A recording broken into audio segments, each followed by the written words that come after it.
મંત્રી ભીખુસિંહ પરમારે ગઈકાલે આપેલા નિવેદન મુદ્દે પૂર્વ વિપક્ષ નેતા સુખરામ રાઠવાએ પ્રતિક્રિયા આપતા જણાવ્યું હતું કે 70 વર્ષનો પુલ રેત ખનન થવાના કારણે પુલ તૂટ્યો છે, જ્યારે 4 મહિના પહેલા જ સરકારે બનાવેલું ડાયવર્ઝન પાણીમાં ધોવાઈ ગયું છે। આ અંગે પૂર્વ વિપક્ષ નેતા સુખરામ રાઠવા અને પ્રો અર્જુન રાઠવા સરકાર પર આક્ષેપ કરતા જણાવ્યું કે છોટાઉદેપુર જિલ્લો આદિવાસી જિલ્લો હોય જેને લઈને સરકાર જીવાદોરી સમાન પુલ બનાવી શકી નહીં। આગામી દિવસોમાં કોંગ્રેસ જિલ્લાના ખખડધજ પુલો બાબતે આંદોલન કરી આવેદનપત્ર આપશે। પૂર્વ વિપક્ષ નેતા સુખરામ રાઠવા સાથે પ્રો અર્જુન રાઠવા, જગાભાઈ રાઠવા, શશિકાંત રાઠવા, વિષ્ણુ રાઠવા, કાજલ રાઠવા, સોમાભાઈ રાઠવા સહિતના કોંગ્રેસના નેતા જોડાયા હતા। કોંગ્રેસના નેતા સુખરામ રાઠવા અને અર્જુન રાઠવા એ સરકાર ઉપર પ્રહારો કર્યા હતા। આજે નેશનલ હાઈવે નંબર 56 એના ઉપરનો આ ભારતનો પુલ તો તૂટી ગયો, ડાયવર્ઝન 4 મહિના ધોવાઈ ગયું। એ સાથે બોડેલીમાં જે પુલ છે તેની પણ હાલત ખરાબ છે, છોટાઉદેપુરના જે પુલ છે એની પણ હાલત ખરાબ છે। અને જે ડાયવર્ઝન આપ્યું છે રંગલી ચોકડીથી અહીંયા આવવાનું, એ બોડેલીથી પાવીજતપુર આવવા માટે 30-35 કિલોમીટરનું અંતર તો વધી જાય છે, પણ એ રસ્તો જે છે એ પણ આ સરકારને ખબર હતી કે આ ગમે ત્યારે તૂટી શકે છે, તૂટેલું હતું જ। તો ઉનાળાના સમયમાં એ રસ્તો વ્યવસ્થિત તૈયાર કરવો જોઈતો હતો, એ તૈયાર કર્યો નથી અને ત્યાં પણ ખૂબ ઊંડા ખાડા પડ્યા છે। એટલે લોકોની હાલાકી ભયંકર ખરાબ થઈ છે। વિદ્યાર્થીઓને ભણવા માટે આવવા માટેની તકલીફ છે, કોઈ બીમાર પડે દવાખાના જવાની તકલીફ છે, નાના મોટા વેપારીઓને અરસપરસ નાના શહેરોમાં બોડેલીથી પાવીજતપુર, છોટાઉદેપુર કે આગળ જે વેપાર ધંધા કરવાના છે એને પણ ભયંકર તકલીફ ઊભી થઈ રહી છે અને લોકોની જે રોજી છે એના ઉપર આ ગંભીર પ્રશ્ન ઊભો થયો છે, ગંભીર તકલીફ ઊભી થઈ છે। કોંગ્રેસના જે આગામી દિવસોમાં આજે બ્રિજ ધરાશય થયો મંજૂર કરવામાં નહીં આવે તો કેવા કાર્યક્રમો રહેશે? આજે કોંગ્રેસના કાર્યકર્તાઓની પ્રમુખ કાર્યકર્તાઓની મિટિંગ હતી અને કોંગ્રેસના કાર્યકર્તા પૂરા જિલ્લામાં આ અતિવૃષ્ટિના કારણે જે બીજેપીના 30 વર્ષના શાસનની જે પોલ ખુલી છે અને એમના જેટલા પણ રસ્તા ઉનાળામાં બનાવ્યા હોય તો ચોમાસામાં તૂટી ગયા છે, તો એ જોઈને અમે કાર્યક્રમ નક્કી કરી રહ્યા છીએ। અમે 1 તારીખથી 6 તારીખ સુધી પૂરા જિલ્લાના મુખ્ય માર્ગો ઉપર, મુખ્ય શહેરો ઉપર અમે એક સહી ઝુંબેશ કરવાના છીએ આવેદન તૈયાર કરીને, અને 6 તારીખે અમે સરકારને આવેદન આપવાના છે અને એના પછી અમે આગલો કાર્યક્રમ જાહેર કરવાના છે। અમે આખા જિલ્લાના લોકોને, એક વ્યક્તિને આ સરકારની બેદરકારી એના ઉપર જાગૃત કરવાના છે। અમે પૂરા જિલ્લાના લોકોને, અહીંના જે પ્રભારી મંત્રી છે જેમને આ જિલ્લામાં કોઈ જ નુકસાન દેખાતું નથી, આ જિલ્લામાં 4-5 લોકોના મૃત્યુ થઈ ગયા, વિદ્યાર્થીઓને ભણવાની તકલીફ છે, પુલ તૂટી ગયા, ડાયવર્ઝન એમનું 4 મહિનામાં તૂટી ગયું, એ એમને દેખાતું નથી। એમણે આ 70 વર્ષ પહેલાં બનેલો જે પુલ છે એનો એ વાંક કાઢે છે, પણ 4 મહિના પહેલાં ડાયવર્ઝન બન્યું છે એમની એ વાત નથી કરતા। અને તે પણ બાજુમાં સાંસદ સભ્ય, ધારાસભ્યો એ બેઠા છે, એમની હાજરીમાં એ બોલી રહ્યા છે કે છોટાઉદેપુરને કોઈ નુકસાન થયું નથી, તો એ માત્ર ભીખુસિંહ પરમાર માટે શરમજનક નથી। બાજુમાં બેસેલા ધારાસભ્ય, બાજુમાં બેસેલા સાંસદ અને કલેક્ટર બેઠા તો એ બધા માટે શરમજનક છે। અમે લોકોને જાગૃત કરીને આને એક આંદોલન બનાવીશું અને માગણી કરીશું કે તાત્કાલિક આ ડાયવર્ઝન સરકાર બનાવે, લોકો નહીં, સરકાર બનાવે, કારણ કે લોકો ટેક્સ આપે છે, તો સરકાર બનાવે અને પુલની કામગીરી જલ્દી થાય એના માટે નિર્ણય કરે અને માગણી કરીશું। આ આદિવાસી વિસ્તાર છે, અહીંયા કોઈ પણ નુકસાન થાય એ સરકારને નુકસાન દેખાતું નથી। અહીંના લોકોને કોઈ તકલીફ પડે, અહીંના વિદ્યાર્થીઓને ભણવાની તકલીફ પડે, એના પેશન્ટને તકલીફ પડે, એના વેપારીને તકલીફ પડે, એ સરકાર માટે કોઈ જ મુશ્કેલી નથી। જે ભીખુભાઈનું જે સ્ટેટમેન્ટ છે કે ઉદયપુરમાં કોઈ નુકસાન નહીં થયું એના પરથી ખ્યાલ આવે છે। તો સરકારને આ વિસ્તારની કોઈ પડી નથી, જો પડી હોત તો એક તો આ ડાયવર્ઝન સિસ્ટમેટિક વ્યવસ્થિત બનાવ્યું હોત અને આ પુલને બનાવવા માટે નિર્ણય લઈ લીધો હોત। એટલે એ ભીખુસિંહ પરમારના સ્ટેટમેન્ટ પરથી એવું લાગે છે કે સરકારને આ જિલ્લાની આદિવાસીઓની કોઈ ચિંતા નથી।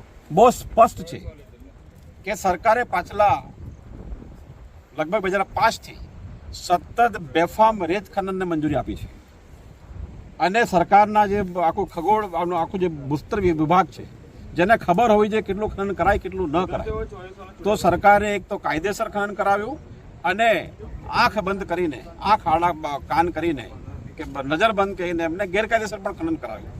તો બંને પ્રકારના ખનન સરકારે કરાયા અને અતિશય ખનન થવાના કારણે આ પુલ તૂટી ગયો છે. ભીખુભાઈ કહે છે એ રીતના નહીં, પાયાના તકલીફના કારણે નહીં. ભીખુભાઈની સરકારે 30 વર્ષ બાદ જે ખનન કર્યું છે એના કારણે તૂટી ગઈ છે, અને એ ખનનના કારણે પણ ડાયવર્ઝન તૂટી ગયું છે. ભીખુભાઈ ખબર નહીં શું પીને બેઠા હતા. માણસ સભાન હોય તો આવું નહીં બોલે. એમને ખબર હોય કે 60 વર્ષ 70 વર્ષ પહેલાં બનેલો પુલ નબળો પડી જાય, ફરીથી રિપેર કરવાનો થાય, અને તે પણ તમે બેફામ રેત ખનન કર્યું એટલા માટે તૂટી ગયો છે. એમને ખબર હોવી જોઈએ. જો ખબર હોત તો આવું ના બોલ્યા. ખનીજની આવક કરતાં રેત ખનનના કારણે આજુબાજુના ખેડૂતોને ખૂબ નુકસાન છે, પાણીના પ્રશ્નો છે, નદીમાં જે પાક થતા હતા એ પણ બંધ થઈ ગયા છે. એટલે આજે ખનીજની રેતીની જે આવક છે એ આવક તો સરકારને જાય છે. એ આવકથી આ વિસ્તારના લોકોને કોઈ ફરક પડતો નથી, માત્ર ને માત્ર નુકસાન થાય. છોટાઉદેપુર જિલ્લાના પ્રભારી શ્રી ભીખુસિંહભાઈ પરમાર છોટાઉદેપુર જિલ્લાના પ્રવાસે આવીને ગયા. સરકારી તંત્ર પાસે એની વિગતો મેળવી હશે, પણ એમનું જે નિવેદન હતું એ નિવેદન અમારા ધ્યાન પર આવ્યું છે. એમણે એમ કીધું છે કે આ પુલના પાયા મજબૂત નહીં હોવાના કારણે પુલ ધોવાઈ ગયો. હું ભીખુસિંહભાઈ પરમારને પૂછવા માંગુ છું કે તમારા સમયમાં બનેલું બાજુનું ડાયવર્ઝન જેનો ઉપયોગ માત્ર 4 મહિના, પાણીમાં તો માત્ર એકાદ મહિનો થયો હશે, અને એ નાળું તૂટી ગયું, તો તે વખતના ઇજનેરો હતા એ સારા કે અત્યારના જે એન્જિનિયરો છે એ સારા? હું એમને પૂછવા માંગુ છું. તમે ભાઈ થયેલો એમ કહેવાય છે, અને 64-65ની સાલમાં આ પુલ બન્યો હતો. આટલું લાંબુ આયુષ્ય આ પુલે કર્યું. મને ખ્યાલ છે ત્યાં સુધી સુરેન્દ્રનગરમાં જે પુલ તૂટ્યો એ આ ભાજપના શાસનમાં જ બન્યો છે. આ પુલ તો કોંગ્રેસના શાસન વખતે બનેલો છે.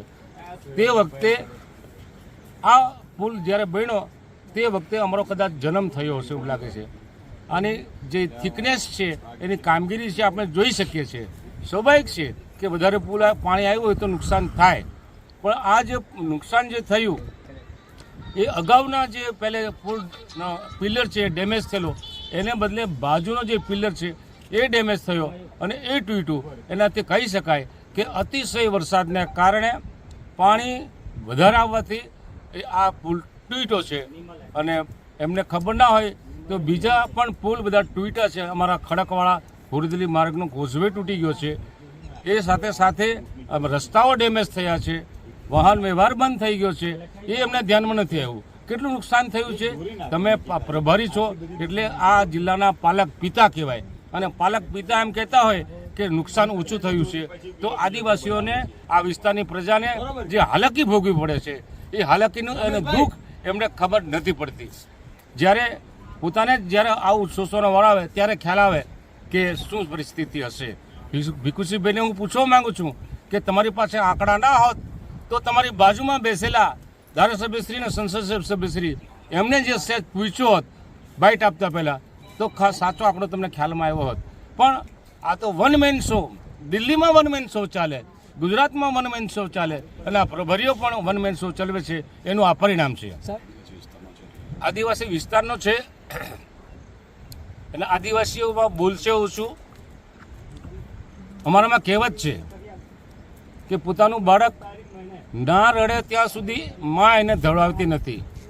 આ વિસ્તારમાંથી વિરોધ પક્ષ તરીકે અમે ગઈ વખતે પણ રજૂઆત કરી હતી. હમણાં અમારા સાંસદ હતા ગીતાબેન, એમણે પણ કદાચ કરી હશે, અહીંના ધારાસભ્યશ્રી પણ કરી હશે, પણ એનું પરિણામ 0 આવ્યું છું. કારણ કે આ આદિવાસી વિસ્તાર છે. આદિવાસી વિસ્તારમાં બોલનારો ઓછા અને સરકારની કાનપટ્ટી પકડનાર પણ ઓછા, જેને કારણે આ મોડું થયું છે એવું દેખાઈ રહ્યું છે. આ ભારત સરકારવાળા આમ કહે છે કે અમે વનબંધુ 2 લાવ્યા, વનબંધુ 1 લાવ્યા. એ બધી વનબંધુમાં ભયબંધી કરીને આ આદિવાસી વિસ્તારને છેતરી જાય છે સરકાર. પ્રલોભનો આપીને ઠાકી જાય છે. હું ચોક્કસ કહેવા માગું છું કે જે જગ્યાએ આપણે ઊભા છે એ જગ્યા પરનો પુલ સરકારની નિયત સાચી હોય તો તાત્કાલિક યુદ્ધના ધોરણે આ પુલના પૈસા મંજૂર કરે અને આવતી સાલ દિવાળી સુધીમાં એનું કામ સ્ટાર્ટ થાય. સરકારે કાળજી રાખવી જોઈએ. જો સમુચિત સરખો વિકાસ કરવો હોય તો રોડ, રસ્તાને પાણીની, વીજળીની પણ જરૂરિયાત હોય છે. તેમાં આ જરૂરિયાતવાળો પુલ છે ત્યારે એને અનદેખી કરી શકાય નહીં. એવો બીજો પુલ છોટાઉદેપુર પાસે અલીરાજપુર નાકા પરનો પુલ પણ આજે જવું કાલે જવું એવી પરિસ્થિતિમાં છે, ત્યારે એનું પણ સવિશેષ ધ્યાન રાખવું જોઈએ. નેશનલ હાઈવે 156 વાળા જે અધિકારીઓ હોય એ આ રસ્તા પર આવતા તમામ પુલોનું નિરીક્ષણ કરવું જોઈએ અને નિરીક્ષણ કરીને રિપેરેબલ હોય તો રિપેરેબલ કરવું જોઈએ, અથવા તો ફ્યુચરને ધ્યાનમાં રાખીને નવા પુલ મંજૂર કરવા જોઈએ. એનું કારણ છે કે નેશનલ હાઈવે થાય એટલે ટ્રાફિક વધી જવાનો, ત્યારે આ જૂના પુલ જર્જરિત પુલો છે, ગમે ત્યારે તૂટે કંઈ કહેવાય નહીં. રેલવે ચીસાડિયા પાસેનો રેલવેનો ઓવરબ્રિજ છે, એ ઓવરબ્રિજ પણ તૂટલો છે, ત્યારે એની કાળજી સરકારે રાખવી જોઈએ. આદિવાસી વિસ્તારમાં ખેડૂતોનો કાચો પાક હોય, બજારો હાથ હટાણું કરવા આવતા માણસો હોય, એની જે તકલીફ પડે છે એ તકલીફને ધ્યાનમાં રાખીને અમારા ઘણા બધા મિત્રો એમ કહે છે 1,32,00,000, ત્યારે એ તૂટી ગયું છે. એને બદલે તાત્કાલિક આ વિસ્તારની પ્રજાને ખાસ કરીને એનો માર પાઈજેતપુર, છોટાઉદેપુર અને બોરીના બજારને થઈ રહ્યું છે, ત્યારે એનો વેપારીઓનો પણ થઈ રહ્યો છે. એને ધ્યાનમાં રાખીને તાત્કાલિક બીજું ડાયવર્ઝન તૈયાર કરવું જોઈએ. હું ચોક્કસ માનું છું કે આ પુલની ઉપરના ભાગમાંનું જે ડાયવર્ઝન તૈયાર થયું હતું એ થયું તે વખતે અમે કહેતા હતા કે આટલી જગ્યામાં પાણી જઈ શકશે નહીં, પણ એની ડિઝાઇન બનાવનાર હવે સરકારના અધિકારીઓ નથી, કોન્ટ્રાક્ટ આપી દેવામાં આવે છે.